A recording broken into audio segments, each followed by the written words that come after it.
இதுதான் Iqoo z9x. இந்த phone கிட்டத்தட்ட 12000 ரூபாய்க்கு ஸ்டார்ட் ஆகுது ஆஃபர்லாம் போக. இந்த பிரைஸ்க்கு 4GB 128GB தராங்க. இதுல பவர்ஃபுல்லான Snapdragon 6 Gen 1 இந்த பட்ஜெட்குள்ள கொண்டு வந்திருக்காங்க. இதெல்லாம் ஓகேங்க. ஆனா இந்த 4GB RAM வேரியன்ட் இந்த பட்ஜெட்ல எந்த அளவுக்கு பெர்ஃபார்ம் பண்ணும், இது வந்து அந்த Snapdragonோட 6 Gen 1 எந்த அளவுக்கு ஹேண்டில் பண்ணும் அப்படின்றத இந்த வீடியோல கிளியரா பார்க்க போறோம்.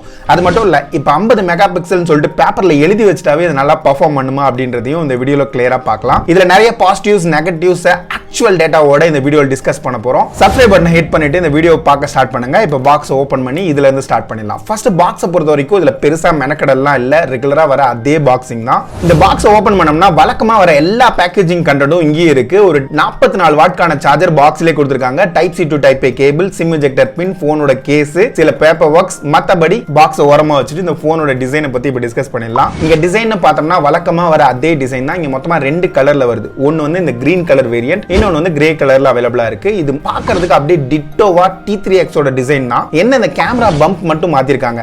ஆக்சுவலா ஸ்பெக்குமே சேம் தான். இருந்தாலும் கம்பேரிசன் வீடியோல என்ன டிஃபரன்ஸ் இருக்குன்றத ஆக்சுவல் டெஸ்டிங் ரிசல்ட்டோட நான் உங்களுக்கு சொல்றேன். அதுக்கு நீங்க வெயிட் பண்ணுங்க. இப்போ இந்த போனோட வெயிட் மேனேஜ்மெண்ட்டை பொறுத்த வரைக்கும் வெயிட் ஓரளவுக்கு நல்லா மேனேஜ் பண்ணிருக்காங்க. இருந்தாலும் கையில பிடிச்சு யூஸ் பண்ணும்போது ஓரளவுக்கு வெயிட் தெரியுது. இங்க வெயிட்னு பார்த்தோம்னா 199 கிராம் இருக்கு. இங்க பேக்கும் பிளாஸ்டிக் தான், சைட் ஃப்ரேமும் பிளாஸ்டிக் தான். இங்க ஓவரால் ப்ரொடெக்ஷனுக்கு IP64 கான ரேட்டிங் கொடுத்திருக்காங்க. இந்த பட்ஜெட்ல அது ஒரு நல்ல விஷயமா தான் தெரியுது. இங்க ஃப்ரண்ட்ல கிளாஸ் ப்ரொடெக்ஷனை பத்தி அவங்க வெப்சைட்ல எதுவுமே மென்ஷன் பண்ணல. ஆனா ஒரு சில ரிவ்யூ வெப்சைட்லாம் பார்க்கும்போது இங்க டிராகன் ட்ரையல் கிளாஸ்க்கான ப்ரொடெக்ஷன் கொடுத்திருக்கிறதா மென்ஷன் பண்ணிருக்காங்க.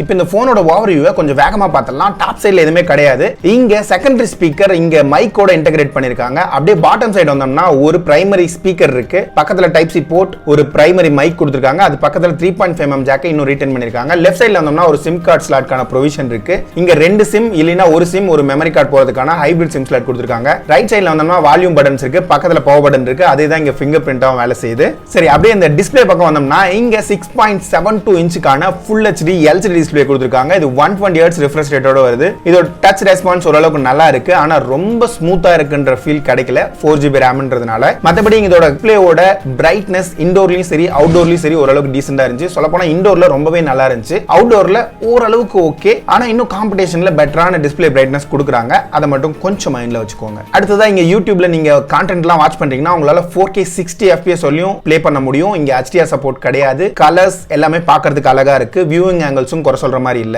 அடுத்தது அதோட ஃபிங்கர் பிரிண்டோட அக்யூரசின்னு பார்த்தோம்னா நல்லாவே வேலை செய்யுது. இதோட ஃபேஸ் அன்லாக்கோட ஸ்பீடுமே ஓரளவுக்கு நல்லா இருக்குன்னு சொல்லலாம் இந்த பட்ஜெட்ல. இப்போ இதோட சவுண்ட் குவாலிட்டியை பத்தி பேசும்போது இங்க உங்களுக்கு டுவல் ஸ்பீக்கர் கொடுத்திருக்காங்க. இங்க 100ல இருந்து 300 வரையுமான வால்யூம் பூஸ்ட்ன்ற ஒரு சப்போர்ட் கொடுத்திருக்காங்க. என்ன நீங்க அந்த வால்யூம்ல வச்சு கேட்கவே கேட்காதீங்க. கண்டிப்பா இரைச்சல் அதிகமா இருக்கிற ஃபீல் தான் கிடைக்குது. நீங்க ஒரு 80ல இருந்து 100 வரையும் வச்சு கேக்குறீங்கன்னா ஓரளவுக்கு கிளியரான வாய்ஸ் கிடைக்குது. ஒரு 50% வச்சு கேக்குறீங்கன்னா சுத்தமா கேட்கவே கேட்காது. சோ இங்க டுவல் ஸ்பீக்கர் கொடுத்திருக்காங்க. இந்த பட்ஜெட்டுக்கு ஓரளவுக்கு நல்லா இருக்கு. ஆனா ரொம்ப பெரிய எக்ஸ்பெக்டேஷன் இதுல வச்சுக்காதீங்க. அடுத்தது அதோட காலிங் எக்ஸ்பீரியன்ஸ் பத்தி பேசும்போது இங்க 8 5G பேண்ட் கொடுத்திருக்காங்க. இதோட காலிங் எக்ஸ்பீரியன்ஸ் நல்லாவே இருந்துச்சு.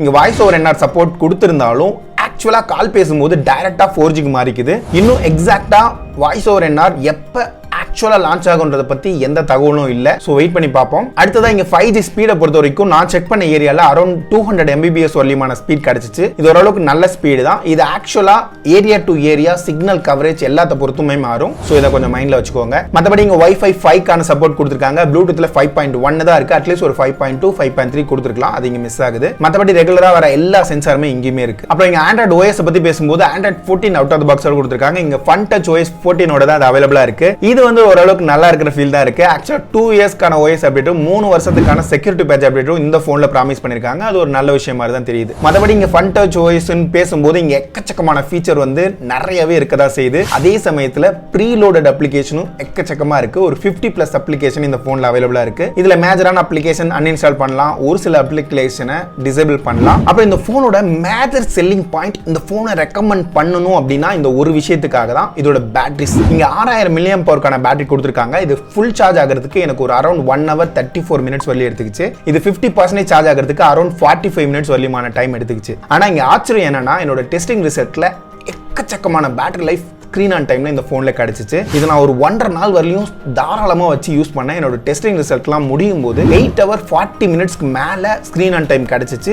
இது மீடியம், லோ, ஹெவி எல்லா அப்ளிகேஷனையும் யூஸ் பண்ணும்போது இருந்தாலும் எந்தெந்த அப்ளிகேஷன் எவ்வளோ பேட்டரி ட்ரைன் பண்ணுதுன்னு நம்ம வழக்கமான பேட்டரி டெஸ்டிங் ரிசல்ட்டை இங்கே நான் ஆட் பண்ணுறேன். அதை பார்த்து அது வழியாக உங்கள் ஃபோனில் எந்த அளவுக்கு பேட்டரி லைஃப் கிடைக்கும் அப்படின்றத பற்றி ஒரு ஐடியா உங்களுக்கு கண்டிப்பாக கிடைக்கும் நான் நம்புறேன். சரி, இதுவரையிலும் நீங்கள் பார்த்துட்டு இருக்கிறதெல்லாம் இந்த ஃபோனோட பாசிட்டிவ்ஸ் தான் பார்த்தீங்க. இப்போ நீங்கள் பார்க்க போகிறது ஒரு சில விஷயங்கள் நல்லா கொடுத்து ஆனா சொதப்பி வச்சிருக்காங்கன்ற மூமெண்ட் இருந்ததையும் ரொம்ப ஓவராவே சொதப்பி வச்சிருக்காங்கன்ற மூமெண்ட்டையும் தான் இப்போ பார்க்க போறோம். ஃபர்ஸ்ட் இதோட பெர்ஃபார்மன்ஸ்க்கு இங்க ஸ்னாப்டிராகனோட 6 Gen 1 கொடுத்துருக்காங்க.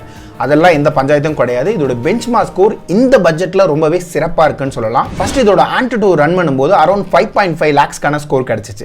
நெக்ஸ்ட் 3D மார்க்கோட பெஞ்ச்மார்க்கும் இந்த இதுல வந்து நல்லாவே கொடுத்துருக்காங்க. இதோட கிக் ரிசல்ட்டுமே ரொம்பவே சிறப்பா இருந்துச்சு. தெர்மல் த்ராட்லிங் ஸ்கோரும் இந்த பட்ஜெட்ல ஒரு 94% ஸ்டெபிலிட்டின்றது நல்ல ஸ்கோர் மாதிரி தான் தெரியுது. ஆனா இங்க சொதப்பி இருக்கிற விஷயம் கேமிங்கை பொறுத்த வரைக்கும் உங்களுக்கு பேட்டில் கிரவுண்ட்ல உங்களுக்கு 40 FPS சொல்லி தான் கேம் பிளே பண்ண முடியும். இதே ஒரு 18,000 ரூபாயில இருந்து 20,000 ரூபாய்க்கு மேல போறீங்கன்னா இதே ஸ்னாப்டிராகனோட 6 Gen 1ல உங்களால 60 FPS வரையும் கேம் பிளே பண்ண முடியும். இங்க இவங்க இந்த ப்ராசஸர் கொடுத்ததெல்லாம் தப்பு கிடையாது. ஆனா அதை ஒரு மார்க்கெட்டிங் ஹைப்பா மட்டும் யூஸ் பண்ணிட்டு ஆக்சுவலா அதோட பெர்ஃபார்மன்ஸை இங்க லிமிட் பண்ணதான் பிரச்சனையா எனக்கு படுது. அடுத்தது இங்க கேம் பிளேக்கு வருவோம். ஒரு 30 நிமிஷம் வரையும் நீங்க கேம் பிளே பண்ணும்போது எந்த ஒரு பஞ்சாயத்தும் கிடையாது.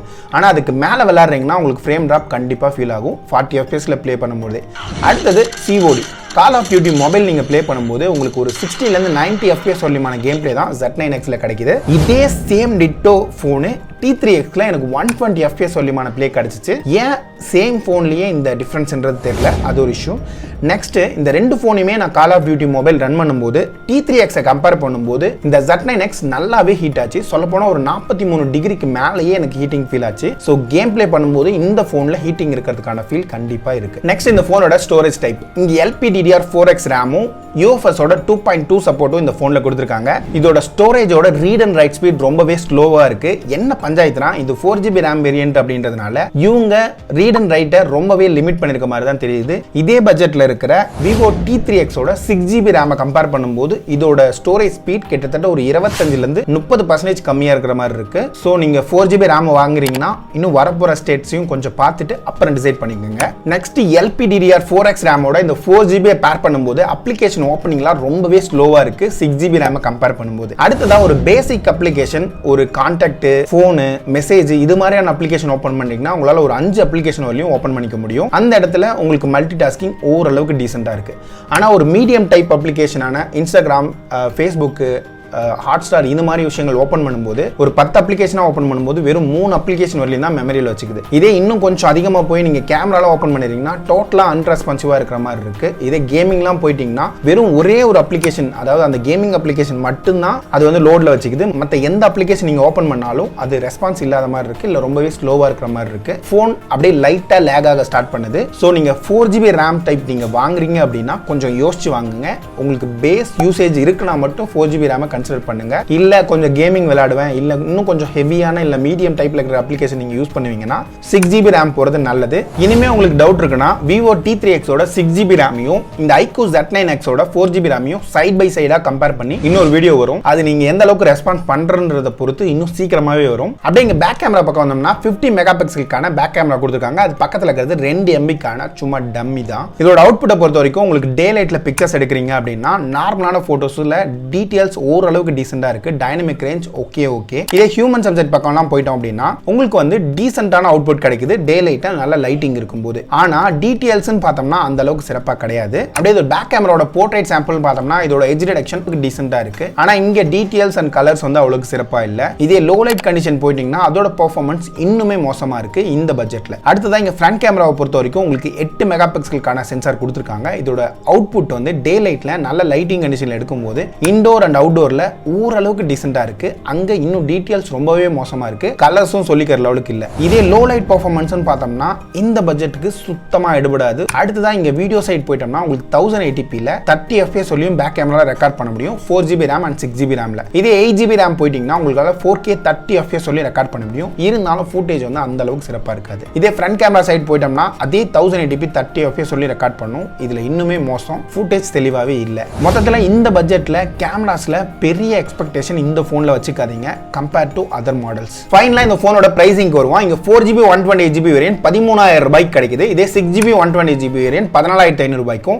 8GB 128GB வேரியன்ட் 16000 ரூபாய்க்கும் கிடைக்கும். கார்டு ஆஃபர்லாம் உங்களுக்கு போக 4GB 128GB வேரியன்ட் உங்களால 12500 ரூபாயில இருந்து 12000 ரூபாய் வரைக்கும் வாங்க முடியும். இதே 6/128 உங்களால ஒரு 13000 ரூபாய் வரைக்கும் வாங்க முடியும். 8GB 128GB வேரியன்ட் உங்களுக்கு 15000 ரூபாய் வரைக்கும் கார்டு ஆஃபர்லாம் போக வாங்க முடியும். இந்த பிரைஸ்க்கு இது வர்த்தா இல்லையான்னு கேட்டா ஃபர்ஸ்ட் இதோட பாசிட்டிவ்ஸ்னு பார்த்தோம்னா பேட்டரிஸ் தான். உங்களுக்கு பேட்டரி லைஃப் பெட்டரா வேணும் இந்த பட்ஜெட்ல, பேசிக்கான மல்டி டாஸ்கிங்ல இருந்து ஒரு டீசென்டான கேமிங் வரலையும் விளையாடுறீங்கன்னா இந்த போன் நீங்க கன்சிடர் பண்ணலாம். ஆனா 4GB ரேம்ன்ற அந்த பர்டிகுலர் பாயிண்ட்டை நீங்க கன்சிடர் பண்ணாதீங்க. நீங்க வாங்குற ஐடியால இருந்தீங்கன்னா 6GB 128GB வேரியண்ட்டை நீங்க வாங்கிக்கோங்க. ஆனா இங்க லிமிடேஷன் என்னன்னு பார்த்தோம்னா இங்க கேமராஸ் வந்து அந்த அளவுக்கு சிறப்பா இல்ல இந்த பட்ஜெட்ல ஸ்பெசிஃபிக்கா. இதே அடுத்தது உங்களுக்கு 40 FPS தான் கேமிங்ல லிமிட் பண்ணிருக்காங்க. இது ரெண்டு தான் மேஜரான இஷ்யூவா எனக்கு பட்டுச்சு. மத்ததெல்லாமே இந்த செக்மெண்ட்டுக்கு பரவாயில்லையா தான் இருக்கு. இன்னொரு வீடியோல பார்க்குறேன். அது வரைக்கும் பாய்.